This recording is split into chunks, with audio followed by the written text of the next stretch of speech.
communicate and influence your team better, but also have the time in the day to influence your customers better as well. And she said, here, read this book. And he told me as he was reading it, it struck him how many hours a day he was spending doing what he called $10 an hour work. The work that his people could have or should have been doing, but they weren't. And it wasn't their fault, it was his own. So he told me he went out and bought 20 copies of the book, one for every team member. Every weekend they would have to read a chapter. Every Monday morning, the first thing they did before starting work was to get together and discuss what was in that chapter and ask themselves, are we modeling these behaviors here in our own workplace? And if not, what's keeping us from doing even better? The day he wrote me the email, it had been a year since he finished that project. He said for the first year ever, he didn't lose one associate. And he said his profits doubled from $2 million to $4 million. And he said it was because he got out of doing their job. They started taking greater ownership. And it gave him the time in the day to do what he called $500 or $1,000 an hour work. And to me, that's what leadership is all about, is, how do we put ourselves in a position, to be successful and to control our own destiny and to be the leaders in the organization. And to me, you got to have great products. You have to have a great team. It all comes down to us as leaders and how well we communicate and influence that team so that we can engage our customers better, so that we become their solution provider, so that they trust us, so that they come to us time and time again. And what I tried to do more than anything on that ship was to build that trust. And you know what? You can't order people to trust you. It's something that you have to work on day after day after day. And when you think about your own leadership journey that you're on, and every one of us in this room are leaders, think about who your role models are that inspire you and that have caused you to be the success that you are today. And then ask yourself, am I being that role model? Does my team look up to me? Do my customers look up to me? It wasn't until I got commanded a ship that I realized, you know what? I'm the one that has to change first. I'm the one that has to be out there in front modeling this behavior. And I'm thinking, this is going to be tough. How do I do it? So I started thinking about who one of my role models was. It was a guy by the name of William Perry. And it was the summer of 1994, and I was stationed on a ship in the Middle East. One afternoon, I get a call from an admiral in the Pentagon. He says, Mike, the Secretary of Defense, Dr. William Perry, is looking for a new military assistant. And he's asked each of the 4 services to provide 3 nominees. And he said, congratulations, you're one of our 3 nominees. But he said, don't get your hopes up. You're not our #1 pick. And he said, we don't expect you to get the job, and if you get an interview, just don't embarrass us. So armed with that overwhelming endorsement, I fly back to Washington for my interview. This was the same job Kevin Costner had in the movie No Way Out, which came out in 1983, by the way, about the time this company was created. And it was the same job Kevin Costner had in the movie. I stunned everybody by getting it.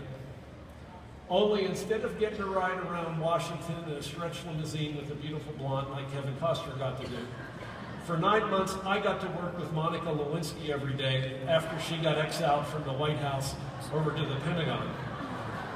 That was my brush with greatness. But nobody could figure out how I got this job. I wasn't the smartest of the 12 candidates, and it took me a year to get up the courage to ask the Secretary of Defense why he hired me.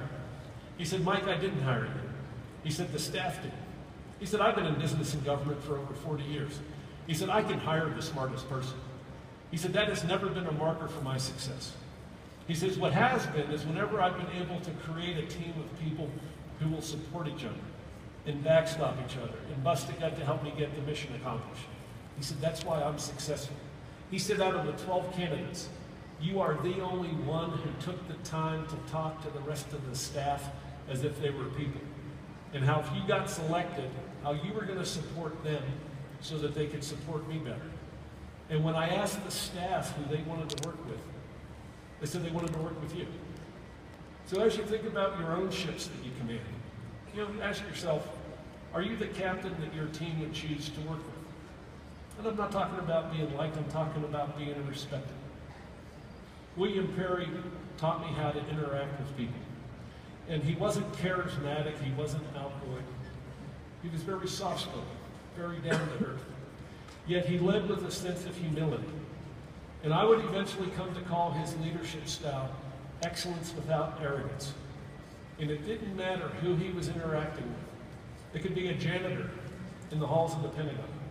It could be a head of state. He treated everybody, every interaction, he treated you with respect and dignity. And as I was preparing to leave his office to go take command of the ship, he gave me a piece of advice. He said, Mike, you're going to have setbacks on that ship. Nothing is perfect. He said, just remember one thing. He said, assume your team wants to do a good job. And if you're ever disappointed in an outcome, don't blame them first. Instead, look inward and ask yourself what you could have done differently to have generated a better outcome. When I got to the ship and when I applied that when I was disappointed, I never blamed anybody else. It was, what could I have done differently to have gotten a better result? And I realized that 80% of the time, there was something I could have done to have gotten a better result. Communicate better.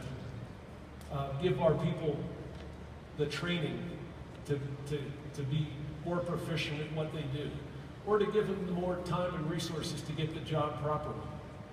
And so I realized that leadership begins with us. It's how we show up and how we come across to the people we're trying to influence. And what I found most effective in my career was leading with that sense of humility. When we're there to be the solution provider, to the people that we're supporting. And it worked phenomenally well on the ship. My biggest event of my life was the day I took command of the ship. And in the Navy, when there's a change in command ceremony, it's a big deal. Work stops a month prior, crew paints the ship from top to bottom. They put up a tent on the flight deck, put out 300 chairs for the visiting dignitaries. The Admiral comes and gives a long-winded speech about how great the outgoing guy is. The whole ceremony takes about 90 minutes.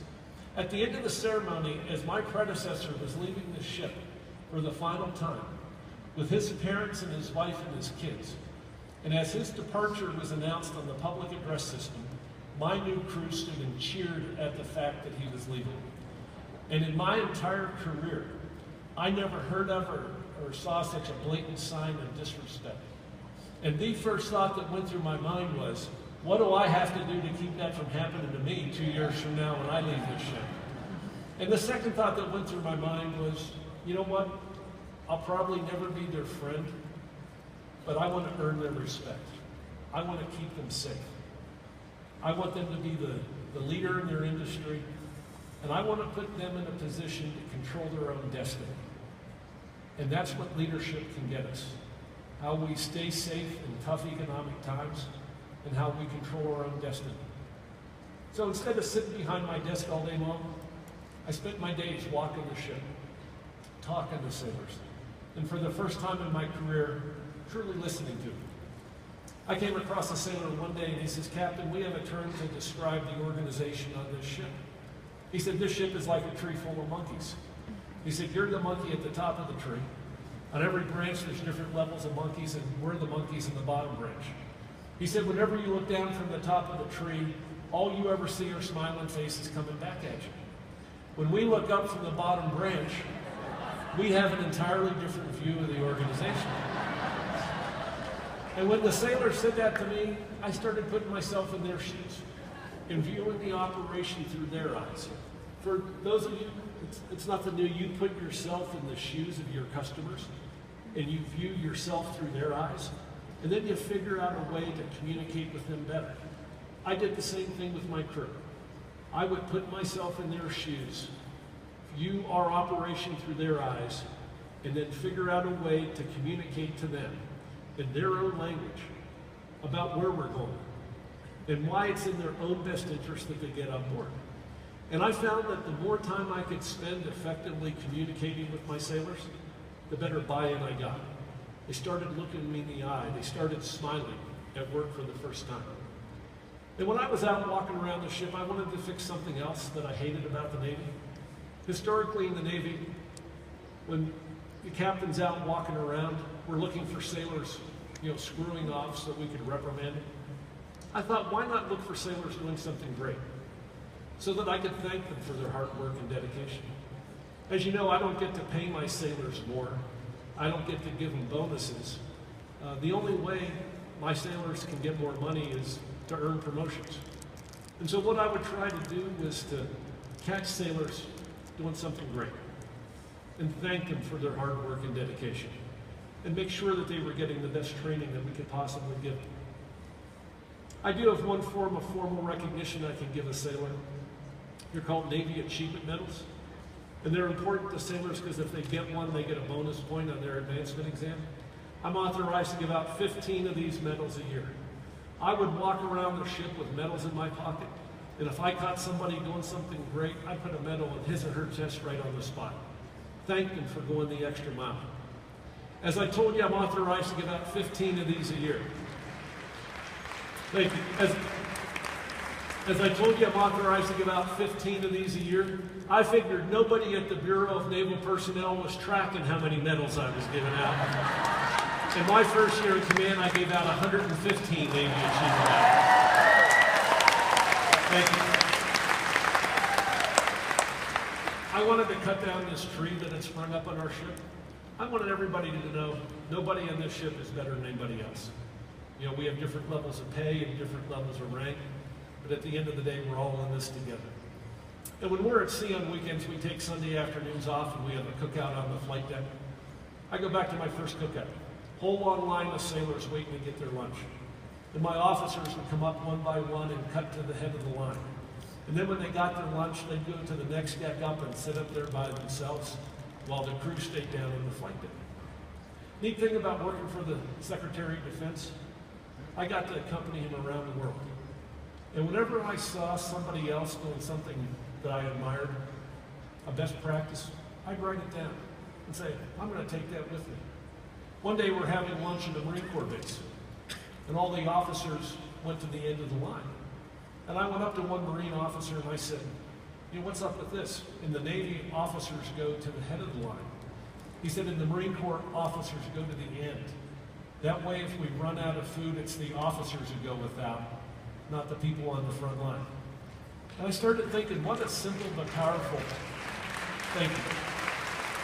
I started thinking, what a simple but powerful signal that we send to the people we're trying to influence.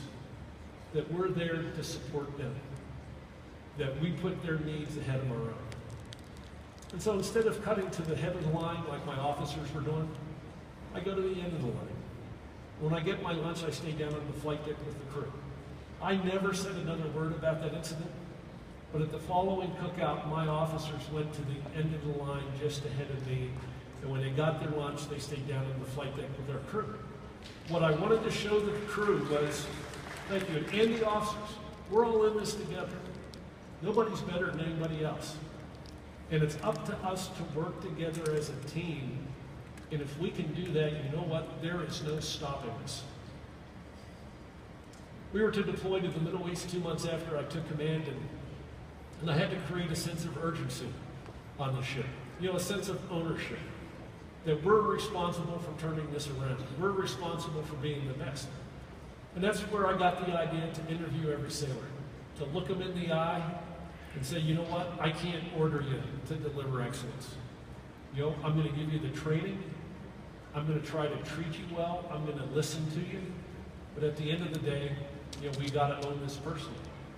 And that's when I got to know them, their names, their spouses' names, their children's names. That's where I got to learn that promotions were a sore spot for them. It enabled me to be seen by them, to be helping them, and you know what? They became more loyal, dedicated, and committed to me. In these interviews, I asked my sailors why they joined the Navy. I found out that over 50% of my crew joined because they wanted to go to college, but their families were too poor to send them, so they joined for the GI Bill for the tuition assistance.